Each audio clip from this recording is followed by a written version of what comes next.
आरबीआयची स्वायत्तता टिकून असं वाटतं? कशाची? आरबीआयची स्वायत्तता टिकून राहील असं वाटतं? आत्ता आत्ताची जी आरबीआयची परिस्थिती आहे ती अतिशय चांगली. आपले गव्हर्नरही खूप चांगले आणि आरबीआयनी खूपच चांगलं काम नेहमीच मॉनिटरी पॉलिसीमध्ये आपल्या देशात केलेलं आहे.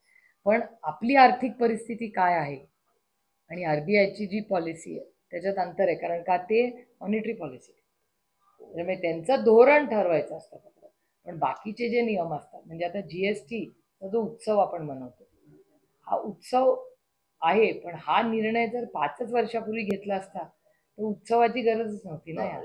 कारण काय, हे जे उत्सव आपण साजरा करतोय सगळे, हा उत्सव, हा निर्णय चुकीचा आहे हे 5 वर्ष चिदंबरम साहेब म्हणतायत की या 5 स्लॅब्स करू नका, गरज नाही. आणि जीएसटी, विजय केळकर साहेबांनी जेव्हा जीएसटी आणली, मनमोहन सिंग साहेब आणि त्यांनी मिळून, आणि चिदंबरम साहेब तेव्हा होते अर्थमंत्री, काय होतं, 1 टॅक्स 1 नेशन 1 टॅक्स. आपल्याला आठवत असेल जेव्हा आपणही होत आहोत, 1 टॅक्स 1 नेशन, म्हणजे ब्रॅकेट एकच असली पाहिजे. म्हणजे सिंगापूर सारख्या ठिकाणी कशी 3% फ्लॅट सगळीकडे, तसंच व्हायला पाहिजे ना. इथे 5 आणि 18 आणि 16, आणि तुम्हाला आठवत असेल ते पॉपकॉर्न आणि सॉल्टेड पॉपकॉर्न आणि काय काय होतं, ते किती कन्फ्युजिंग होतं. त्याच्यामुळे स्ट्रीमलाईन करणं, आणि जेव्हा जीएसटी लॉन्च झालं तेव्हाच हे करायला पाहिजे होतं.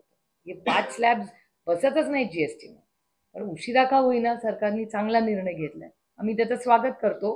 पण हा 5 वर्षापूर्वीच ही पॉलिसी व्हायला पाहिजे जेव्हा लॉन्च. लाडक्या बहिणीच्या सुरुवातीला 121 रुपये घोषणा केली, नंतर अनेक क्रायटेरिया काढण्यात आले, अनेक दुरुस्ती करण्यात आल्या, नाव संख्या कमी करायची चाललेली आहे. 26 लाख महिला कमी केल्या लाडकी बहिणीची.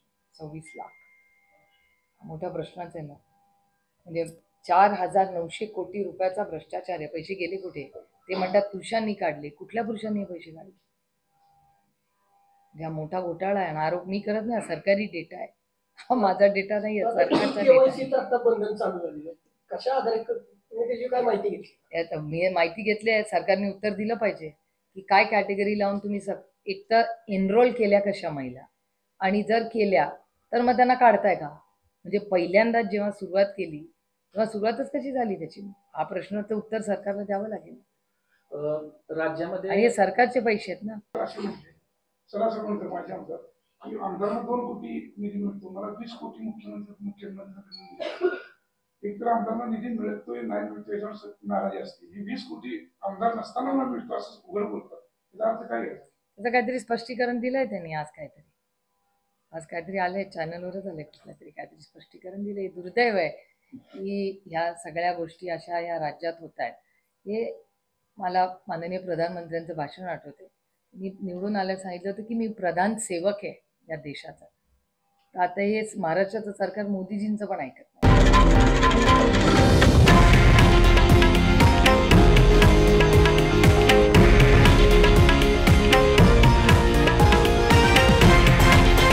हे आहे देशातील नंबर 1 न्यूज नेटवर्क आणि आपण पाहत आहात TV9 मराठी, एकमेव.